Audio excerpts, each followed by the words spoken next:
entonces voy a tener que regresar. Buenos días, ¿cómo están? Eh, Bien, de consentimiento informado y objeción de conciencia, tengo que hacer una síntesis. Entonces, sí, pues si no va a parecer cortado. Entonces, que no me trates como un buey, digo, como un boyero, sino como alguien, primero infórmame y luego ya que yo entienda mi enfermedad, entonces voy a cooperar para mi curación. Entonces decíamos que tiene que ser el libre y voluntario, tenemos que asegurarnos que el paciente entienda el procedimiento que le vamos a hacer y tenemos que reconocer que el paciente puede negarse, atendiendo al principio de autonomía, puede negarse a que se realice tal o cual procedimiento. Para que este consentimiento informado del paciente sea válido, tiene que estar libre el paciente de decidir, tiene que tener explicación suficiente y además que tenga la competencia, que esté consciente. Si es un niño, hay que explicárselo a su nivel y a sus familiares para que entiendan y puedan decidir.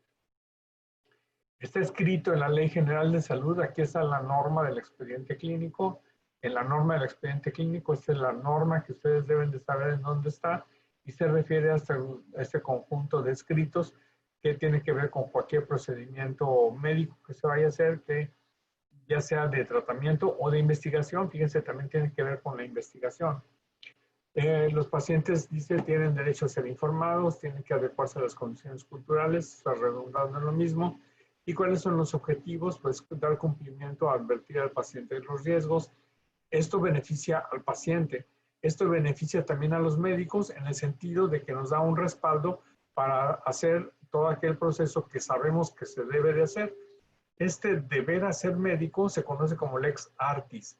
Este lex artis es los cánones de la medicina que, como podemos entender, varían con el tiempo y en los lugares, pero a esto se le denomina el lex artis. Fíjense que curiosamente esto empezó con un procedimiento radiológico. A un paciente se le hizo una aortografía translumbar. Esto es meter una aguja, que es una aguja muy larga, se llama aguja de Silverman, mide como 30 centímetros, se inyecta se funciona por vía posterior, guiada por rayos X en aquel entonces, porque no había otros métodos de imagen, y se funcionaba la aorta y ahí se inyectaba medio de contraste. Como pueden entender, los riesgos son muchos, es un procedimiento ciego, y hubo un paciente que se le rompió, se le desgarró la aorta, tuvo una hemorragia y casi se muere, y entonces este paciente, como no se murió, demandó a los médicos y entonces se hizo este proceso legal que se conoce de el caso de Salgo contra Leland y fue en 1957. Entonces nació precisamente de un procedimiento radiológico y de ahí pues fue que empezó a idearse la idea de que tenemos que explicar al paciente los riesgos, porque él dijo que no se le habían explicado los riesgos de tal procedimiento, por lo tanto se hizo la demanda. Desde el punto de vista jurídico, para que es un contrato lo que se está firmando, ¿no? Yo te voy a pagar para que tú me hagas un tratamiento que queda establecido que tiene que tener tales resultados. Y para que sea válido desde el punto de vista legal, igual que desde el punto de vista moral, tiene que ser libre, el paciente tiene que estar consciente y ausente de violencia o de dolo. O sea, que no puede ser hecho a la fuerza y que debe de llevar una buena intención. Los criterios para determinar si esta información pueden ser dos tipos: el subjetivo, que depende del nivel sociocultural del paciente, y el objetivo. Este carácter objetivo nos obliga a considerar la diferencia entre un procedimiento de urgencia y otro que no es de urgencia. En el de urgencia podemos saltarnos algunos pasos de este consentimiento informado, sobre todo si el paciente viene solo o está en estado de ebriedad o en estado inconsciente, pues evidentemente tenemos todo el derecho para realizar el proceso aunque el paciente esté inconsciente. Entonces, este carácter objetivo es importante. Entonces, las excepciones a los límites de información se están en el principio de autonomía del paciente y está utilizado, nos podemos saltar en casos de pronóstico fatal, situaciones de urgencia. Y aquí hay algún detalle: información claramente perjudicial para la salud del paciente. Alguien comentaba ya en su ensayo acerca de algunas personas que no le quieren dar información al paciente de que se va a morir o que está muy grave o que está en una etapa terminal. Esto es algo totalmente inadecuado, pero me parece que es el resultado de una inmadurez personal y social que tenemos. Algunas familias deciden no decirle a la abuelita que tiene un cáncer y que tiene 2 meses o 3 meses de vida, lo cual en primer lugar ya sabemos que puede ser un error. Eso de ponerle límites a la vida es muy riesgoso porque pues luego se vienen las cosas en contra de uno. Dice que va a vivir 3 meses y el paciente vivió 1 año y luego llegan a restregárnoslo en la cara. Entonces hay que ser muy cautelosos en esa. Pero algunos familiares dicen, no, es que no hay que decirle. Y el paciente lo sabe y el paciente lo siente. Y a veces el paciente mismo no quiere saber. En ese caso, sí, ni modo de decirle, te vas a morir, porque si el paciente no lo quiere saber, lo dejamos en paz. Algunos pacientes, conforme avanza su padecimiento, se dan cuenta de que su problema es grave y empiezan a preguntar y ya solitos llegan a la situación determinada. Bueno, pero el caso ese es respecto a la información, respecto a la salud del paciente, y si el paciente no quiere saberlo, pues finalmente el problema y puede renunciar al conocimiento, pero de todos modos tiene que aceptar las condiciones de un procedimiento que lleva riesgos. Otro detalle importante es que este permiso es revocable. Entonces, aunque el paciente haya firmado en un proceso de investigación, haya firmado la hoja de consentimiento, no quiere decir que no la pueda revocar en cualquier momento del tratamiento o de la investigación. Entonces, es revocable, ¿no? Por otro lado, tiene requisitos básicos de los cuales ya hablamos, es un poco redundante también. Si el paciente no está consciente o el paciente es menor de edad, existe lo que se llama el concepto de subsidiariedad, que consiste en que otra persona tome la decisión en lugar del paciente, ya sea por cuestión legal o de conocimiento. El contenido, ¿qué debe de llevar un consentimiento informado? Pues obviamente una clara explicación de la naturaleza del procedimiento, de los objetivos del mismo, de los beneficios del mismo y los riesgos. No hay que ocultarle al paciente los riesgos de gravedad, porque yo me acuerdo que cuando empezamos con la cuestión de los medios de contraste que son de riesgo, hay un 0.01% de porcentajes de que el paciente muera por la administración de contraste. Todas las demás reacciones suelen ser no graves. Pero cuando se llega a morir un paciente por un contraste es cuando nos venimos en cuenta de que se le debía de haber informado y debía de haber firmado. En este transcurso de estos 20, 30 años que tengo de ejercicio de la práctica, pasamos de la no consentimiento informado, no ni siquiera avisarle al paciente los riesgos, a lo que ahora hay que tienen que firmar una hoja hasta para tomarse una radiografía, lo cual se me hace excesivo y un poco fuera de la ideal, y se me hace un proceso administrativo tortuoso que hace más lento el procedimiento. Creo que es injustificado, pero sí para administración de medios de contraste. Entonces, alternativas posibles a lo propuesto, es decir, si mi paciente dice que no, pregunta, doctor, ¿me quieren ver mis riñones? ¿Hay alguna manera de ver mis riñones sin inyectarme contraste para no tener este riesgo? Yo tengo que decirle sí. Hay ultrasonido, hay tomografía simple, hay resonancia magnética, pero el método que yo le estoy indicando es el que más conviene porque es el que da más información. Pero si usted no quiere, puedo hacer algunos de los anteriores y ver si con eso me basta para un diagnóstico y un tratamiento. Explicación breve del motivo que lleva al médico a elegir una y no otra, es lo que les digo, y la posibilidad de retirar el consentimiento de forma libre cuando lo desee, o sea, la capacidad de revocación. Fíjense, la COFEPRIS, que es la institución que se encarga de supervisar todos esos procesos médicos, tiene ya una carta de consentimiento informado que ustedes pueden bajar del internet. Y hay consentimientos informados para diferentes tipos de procedimiento. Miren, por ejemplo, este otro es exclusivamente para el tratamiento quirúrgico de la apendicitis aguda, en la que le aclaran debidamente al paciente las posibles consecuencias, complicaciones antes y después de la cirugía, etc. Ya sabemos que siempre hay margen de error, hay margen de posibilidades, y todo esto debe de quedar debidamente explicado en esto. Tenemos, fíjense, en la Ley General de Salud, estos son los procedimientos que ameritan obligadamente un consentimiento informado escrito. Véanlo: fertilización asistida, un ingreso hospitalario por cualquier causa, cirugía mayor. No hablan de cirugía menor, sin embargo, también debe de quedar incluida una cirugía menor. La extracción de un lipoma o la aplicación, o una bichectomía o una inyección de colágeno, todo eso debe ir acompañado de un consentimiento informado por los posibles riesgos. Cirugía ginecológica o vasectomía, investigaciones clínicas, pues sabemos que los comités de bioética tienen que ver con esto. Desde luego, cirugías mayores como amputaciones o mutilaciones, extirpación de órganos.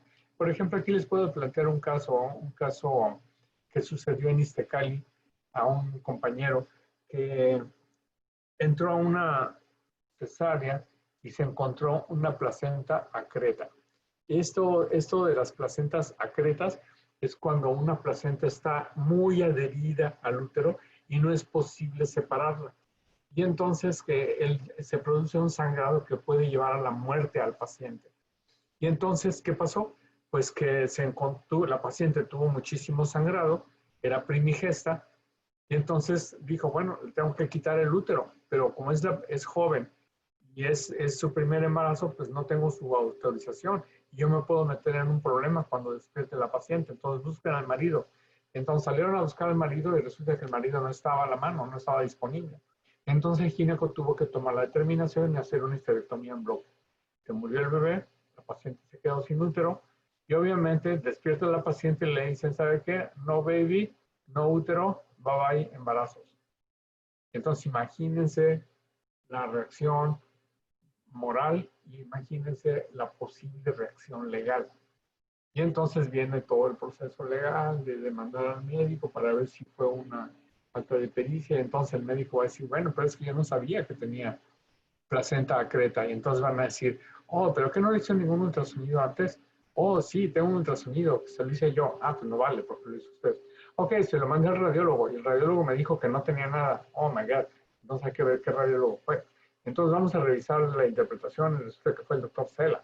Oh, my God. Entonces el doctor Cela se le fue el diagnóstico de placenta acreta. Y entonces el doctor Cela tiene que decir, hey, espérenme. O sea, aquí están los artículos que dicen que si no me están advirtiendo clínicamente de la posibilidad y tengo que saber cuáles son los factores de riesgo para una placenta acreta, o sea, pacientes con cesárea previa, con pacientes con sangrado, etcétera, entonces yo no lo voy a buscar. Pero la medicina no es 100% segura, entonces hay un margen de posibilidad de que yo exista y no lo haya detectado y no por eso soy sujeto legal. Entonces, fíjense cómo se van encadenando un evento sobre otro, y todas nuestras acciones van a repercutir directamente en el trato del paciente, a pesar de que yo como radiólogo no veo directamente a la paciente. Pero toda esta estructura es importante y el consentimiento informado tiene mucho que ver. Es un detalle que no hemos platicado. El consentimiento informado no exime de la responsabilidad legal a un médico. O sea, a pesar de que diga que puede pasar tal y cual cosa y el paciente te demande, no quiere decir que por tener la hoja de consentimiento informado ya estás más allá de la ley. Porque falta ver que no haya tenido negligencia o impericia el médico. ¿Cuál es la diferencia entre negligencia e impericia? Venga. Negligencia, tienes el conocimiento, pero no lo aplicas. Impericia, pues no tienes el conocimiento y pues haces una atrocidad. Impericia es que tienes el conocimiento, pero no tienes la habilidad. La habilidad, pues. Entonces, de ahí viene el primum non nocere, que quiere decir primero no hacer daño. Entonces, aunque en teoría todos sabemos hacer traqueostomía, si hay un paciente que se está ahogando y yo trato de hacer la traqueostomía y lo mato porque le doy un llegue a la carótida, ya valió. Entonces, eso es impericia, tal vez negligencia también, porque yo no debo de hacer traqueostomía, aunque sepa cómo se hace, porque no tengo la experiencia para hacerlo. En cambio, si soy cirujano, sí puedo hacerla. Y si se le muere al cirujano, bueno, no hay problema. Bueno, quiero decir, hay menos problema. Pero si se le muere al radiólogo, oh Dios, imagínense. Entonces, hay que cerciorarnos dentro de ese proceso de que no exista la negligencia o la impericia para que tenga validez el consentimiento informado. Pero de primera instancia, si hay un problema legal y no tienen la hoja de consentimiento informado, ya van de perder. Ya seguramente van a tener problemas. Bien, ese es el concepto de consentimiento informado, que creo que ya queda más o menos claro. Para ver lo de la objeción de conciencia, podría citarles este artículo del 2012 que habla del cerebro moral. Y entonces aquí me gustaría suscitar otro pequeño debate o discusión si ustedes aceptan o validan este concepto de el cerebro moral. ¿Qué creen que quiera decir este concepto del cerebro moral?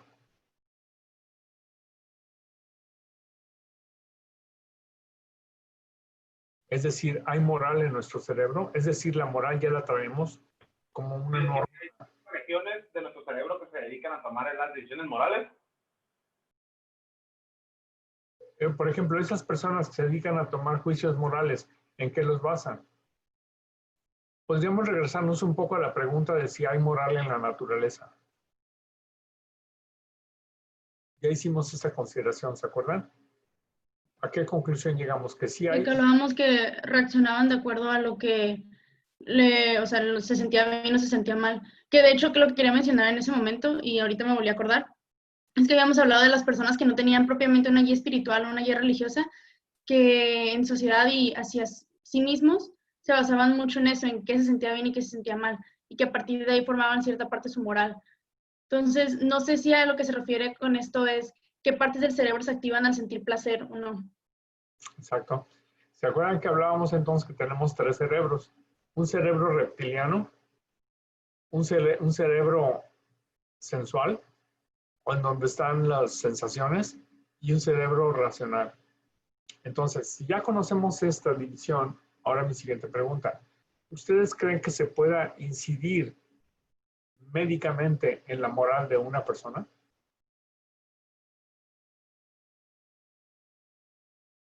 Es decir, si a alguien nos parece algo malo, o no muy malo, a lo mejor matar no es tan malo, pero por ejemplo, jalarle la cola al gato.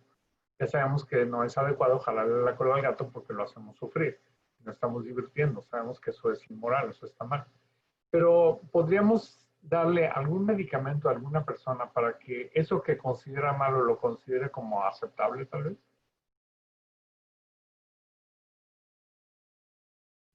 Tal vez no un medicamento, pero, o sea, no digo que sea verdad o no, pero recuerdo que en alguna parte o leí o escuché que toda la terapia de electroshocks que utilizaban como en las personas homosexuales era para de alguna manera cambiar un poquito de esa parte y que ellos creyeran que eso estaba bien o que estaba mal. En dado caso que estaba mal.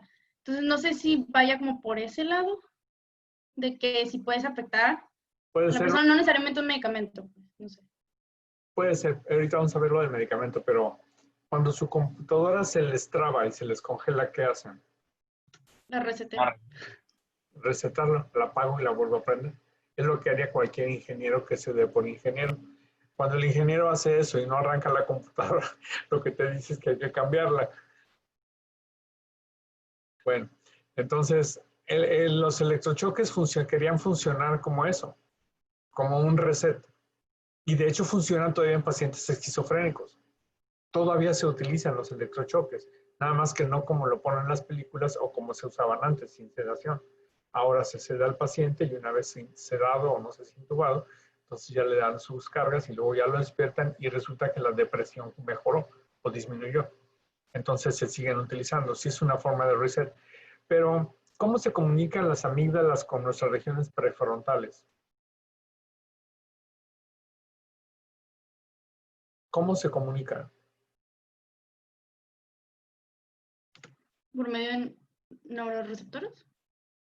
¿Y cómo funcionan los receptores? Activación de... Impulsos eléctricos. ¿Y cómo? Ok, se transmite el pulso eléctrico cuando llega al final de una neurona y luego va a pasar a otra en la sinapsis. ¿Cómo se produce esa sinapsis? ¿Cómo funciona?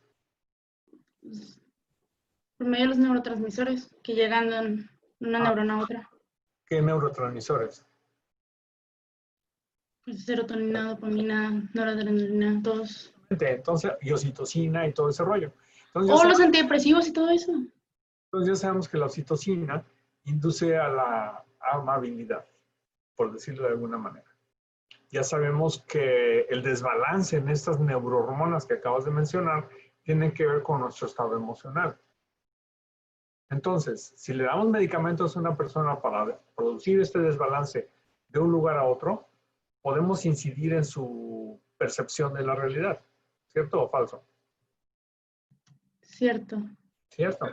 lo que hacen las drogas. ¿Qué hacen las drogas? Modifican nuestra percepción de la realidad. Y entonces, cuando estoy drogado, puede que acepte algo que cuando no estoy drogado. Solo que la palabra droga implica drogas legales y drogas ilegales. Y las drogas legales son fármacos. Entonces, sí, yo le puedo dar medicamentos a un paciente que favorezcan la oxitocina o los neurotransmisores que favorecen el bienestar. Y cuando yo voy a estar en bienestar, que no voy a estar alterado, puedo ser más pacífico que cuando me dan medicamentos para que sea más agresivo. Y esos medicamentos funcionan a nivel neuronal y funcionan a nivel de hacer más activa la región del cerebro que se encarga de algo o menos activa. Entonces, va la pregunta otra vez. ¿Podemos utilizar algún medicamento que refuerce nuestra moralidad o que la atenúe? Es muy peligroso decir sí, pero podemos decir muy probablemente sí.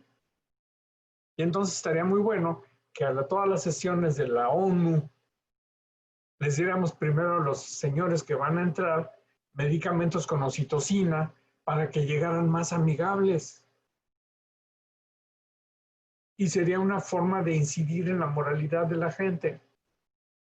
Y si no dar electrochoques, cuando menos usar lo que se llama la utilización de imanes que alteran la electricidad del paciente. ¿Cómo se llaman? Magnetoimanes.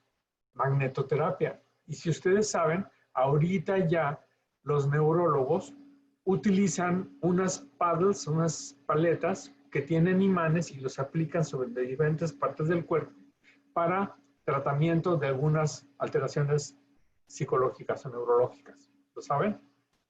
¿Sabían o no sabían? Bueno, aquí en la ciudad está el doctor Mario Genel, que es un neurólogo reconocido y que trata la epilepsia con esta magnetoterapia. Y ya está perfectamente validada científicamente. O sea, no es charlatanería. Entonces, si utilizo esta magnetoterapia para que mi paciente mejore de su depresión, pues entonces ya estoy alterando su estado anímico. Entonces, fíjense qué interesante. De ahí viene pues lo que es la neuroética, que va a ser otra cosa de la que vamos a hablar, otro capítulo del que vamos a hablar más adelante. Neuroética, y es un capítulo bien interesante. Entonces, sí, podemos incidir en un paciente con este tipo de tratamientos. Bueno, vamos a continuar en lo que estábamos. Entonces, fíjense, si ya sabemos cómo funciona el cerebro con la resonancia magnética funcional, qué áreas del cerebro funcionan cuando tenemos un juicio moral, cuando tenemos un juicio racional, etcétera, a lo mejor efectivamente si le damos medicamentos o en ciertas situaciones podemos incidir en ello. Bueno, el punto es que la objeción de conciencia es un juicio reflexivo. ¿Y qué quiere decir reflexivo? Díganme, ¿qué quiere decir reflexivo?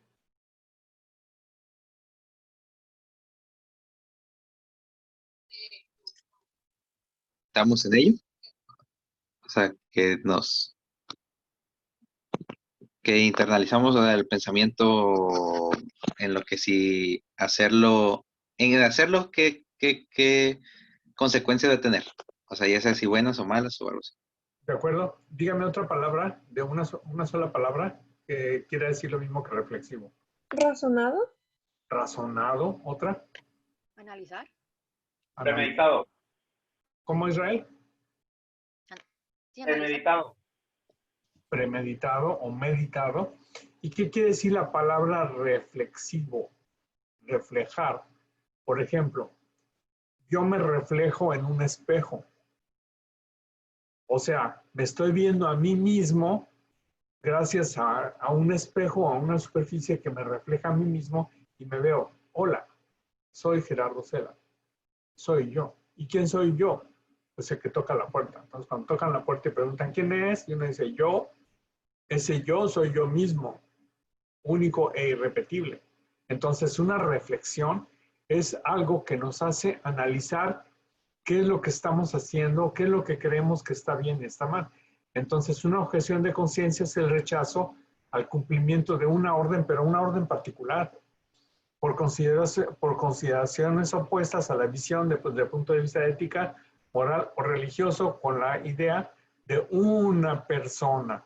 Entonces, Es considerar la naturaleza del deber que no se va a cumplir, la posibilidad o no de sustitución del objetor y del perjuicio que le causamos a la persona.